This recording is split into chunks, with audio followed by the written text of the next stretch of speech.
是透早拄讲无用到食材进货，过来验收检查，确认食材温度、重量非常记录，这是供应2间学校1000人的营养午餐。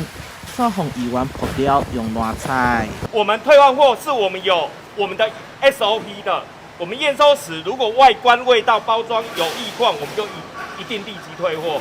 厨工清洗结贴的时候，如果发现食材有异况，我们也会由营养师来判断。校长一澄清，讲议员是摕到错误的资料，以旧的相片为例，明明是2022年11月的代志。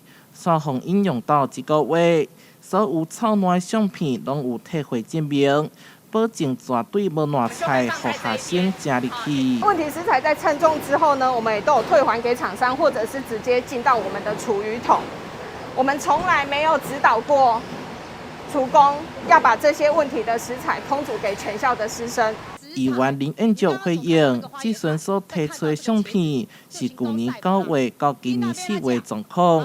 若是像校方的讲法，是真旧的相片，代表这种烂菜长期拢出现伫校方，校方应该要去清楚查证检讨。